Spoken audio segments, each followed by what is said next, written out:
Hello everyone. आज हम करेंगे the Duchess of Malfi which is also a revenge tragedy which is written by John Webster.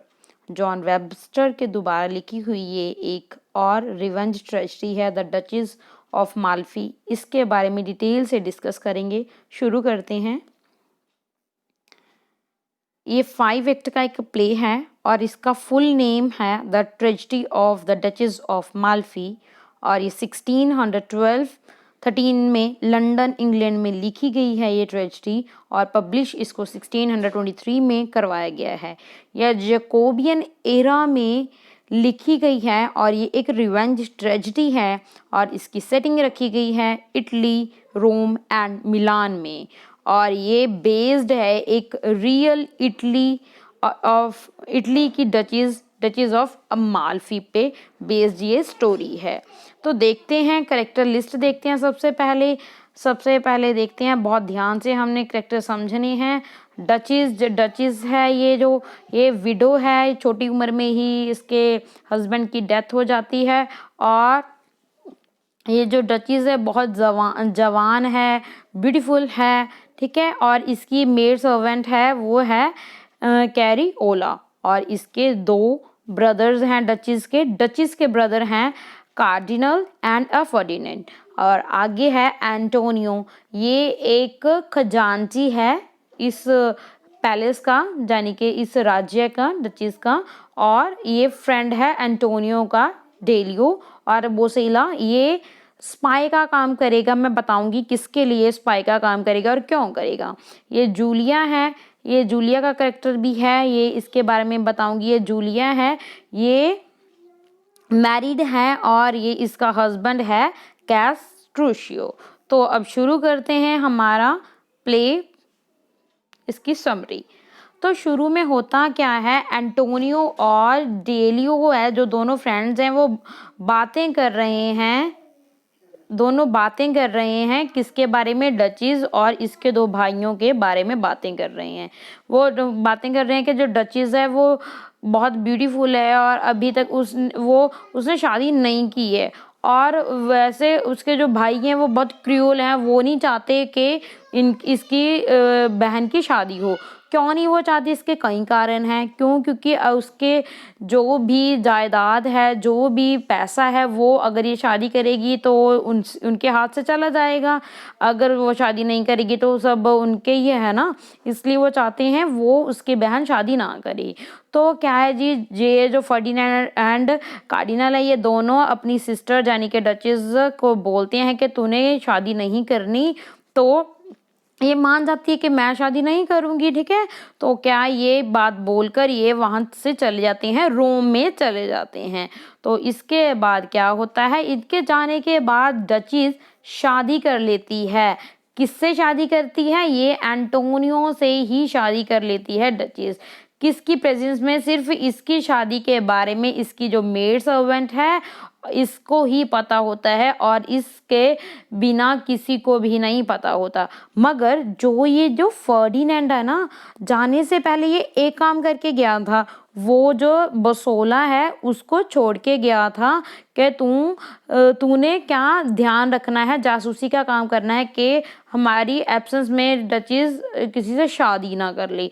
तो क्या ये किसी को नहीं पता होता कि ये दोनों ने शादी कर ली है, सिर्फ इसकी मेड सर्वेंट डचेस को ही पता होता है।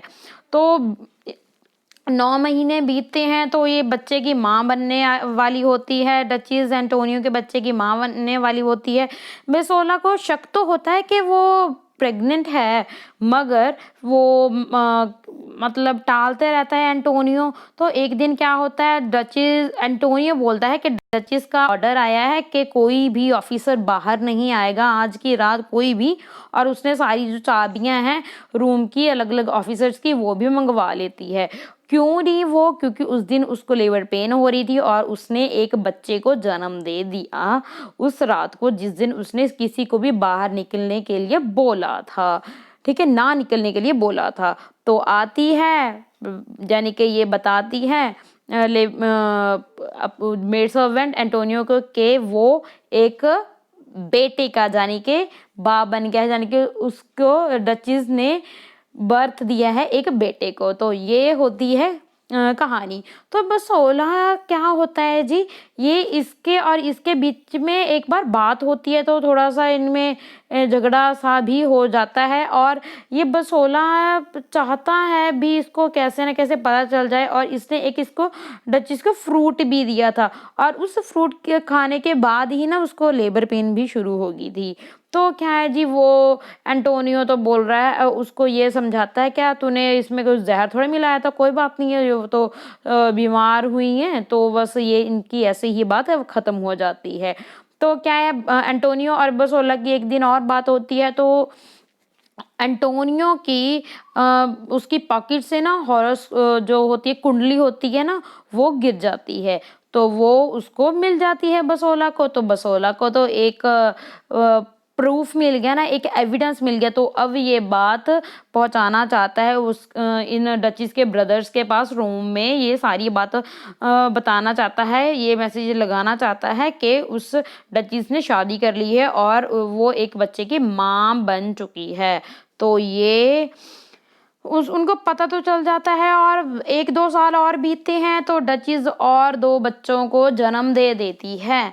तो फर्डिनेंड को बहुत गुस्सा आता है, वो आता है तो वो बहुत गुस्सा होता है डचीज पे, उसके रूम में जाता है। सबसे पहले वो जानबूझकर अनजान बनने की कोशिश करता है, और वो खंजर देता है, एक नाइफ देता है उसको, डचीज को, कि तू अपने आप को मार ले। तो मगर वो अपने आप को मारने से मना कर देती है कि वो अब मैरिड है, वो अपने आप को नहीं मारेगी, क्योंकि उसके पास बहुत रिस्पॉन्सिबिलिटी है, और वो बच्चों की माँ भी है, इसीलिए वो अपने आप को मारने से मना कर देती है। तो फर्डिनेंड को तो बहुत गुस्सा आता है, और वो कसम खा लेता है कि मैं आज से बाद तेरी शक्ल नहीं देखूंगा, तूने हमारा नाम मिट्टी में मिला दिया है, हमारी रेपुटेशन सारी बिगाड़ दी है। फर्डिनेंड ये बोलता है डचेस को।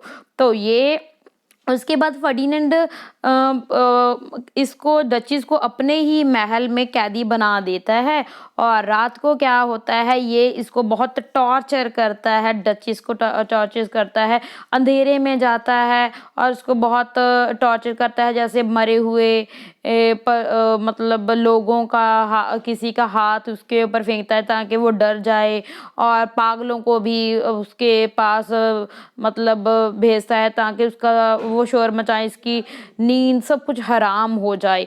तो ये ना, ये बात मैं बता देती हूँ कि जब ना फर्डिनेंड आया था इसके पास ये बोलने के लिए भी तू अपने आप को मार ले, तो उसके बाद ही डचीज ने कैसे ना कैसे करके ना एंटोनियो को अपने से दूर भेज दिया था, वो भी जानबूझकर कोई ना कोई उस पे ब्लेम लगाकर, और उसने एंटोनियो को और उसका जो बड़ा बेटा था ना डचीज का, वो उसके साथ उसने भेज दिया दूर। वो ये सब इसीलिए भेजा है ताकि एंटोनियो और उसका बच्चा सेफ रहें। तो बसोला क्या करता है उस समय, क्या करता है बसोला, तो उसको वो एंटोनियो की थोड़ी सी मतलब उसके पॉजिटिविटी यानी कि पॉजिटिव बातें करता है बसोला एंटोनियो के बारे में, तो डचेस इम्प्रेस हो जाती है और उसको लगता है ये भी अच्छा आदमी है, तो वो सारा सीक्रेट इसको बता देती है कि हाँ जी मेरी इसके साथ शादी हो गई है, ये सब कुछ बता देती है डचेस बसोला को। तो अब वो मैं बताया ना कि वो डचेस अब जेल में है, यानी कि कैद में है, तो वो उसको बहुत टॉर्चर कर रहा है। तो फर्डिनेंड उसको बसोला को ये हुक्म दे देता है कि तूने डचीज को, यानी कि डचीज को और उसके 2 बच्चों को मतलब मार दी। तो बसोला भेस बदल कर जाता है, और पहले तो वो उसको भेस बदल कर जाता है, और वो बोलता है मैं तुझे, डचेस को बोलता है मैं तुझे मार दूंगा, मगर वो बिल्कुल भी डरती नहीं है। और ये क्या होता है, ये इन दोनों को विद मेड सर्वेंट को भी और इसके 2 जो बच्चे होते हैं उन चारों को मार देता है बसोला। तो ये क्या मार देता है, और मगर जब उसके सांसें थोड़ी सी चल ही रही होती है, बसोला ये भी बता देता है कि एंटोनियो बिल्कुल सही है, यानी कि ठीक ठाक है।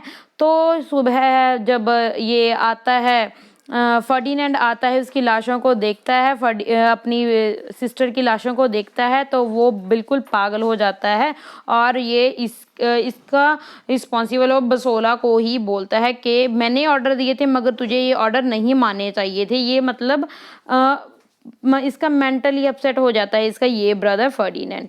तो इसके बाद जो कार्डिनल है, कार्डिनल ये वैसे तो है इसका भी हाथ, क्योंकि ये भी मारना तो चाहता ही था अपनी बहन को।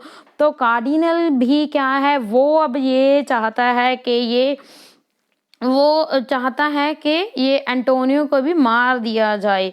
मगर इससे पहले मैं आपको ये भी बता देती हूँ कि जो कार्डिनल है, ये जो जूलिया है ना, इसके साथ उसके अफेयर हैं जूलिया के साथ। तो ये क्या है, कार्डिनल के पास जाता है, इसका तो भी मेंटली अपसेट हो गया है फर्डिनेंड। तो अब बसोला ने अपना काम फिनिश कर दिया है जो इसने बोला था, अपने काम के पैसे भी तो चाहिए। तो ये जूलिया जब इसको बसोला को देखती है, ये इसके प्यार में पड़ जाती है। तो बसोला उसको बोलता है कि मैं मतलब तेरे को प्यार, मगर इससे पहले तू मेरा एक काम करेगी। जूलिया को बोलता है तू कार्डिनेंड से ये पता लगवा कि उसको कुछ भी नहीं पता डचेस के मर्डर के बारे में। तो वो उसके पास उस रात जाती है तो वो उसको भी पता होता है भी, वो अब इसमें यानी कि पढ़ना नहीं चाहता, वो दूर ही रहना चाहता है।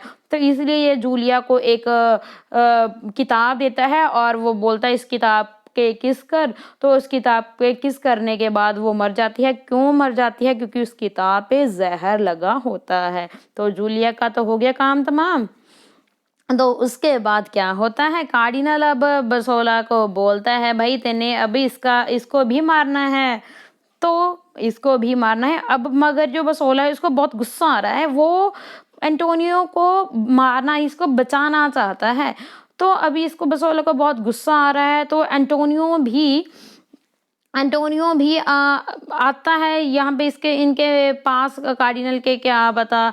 और डेलियो उसका जो फ्रेंड है एंटोनियो का, वो ये भी बोलता है तो इस बच्चे को भी साथ में ले जा, क्या पता वो तेरे पे तरस कर लें दोनों भाई। मगर वो एंटोनियो अकेला ही आता है।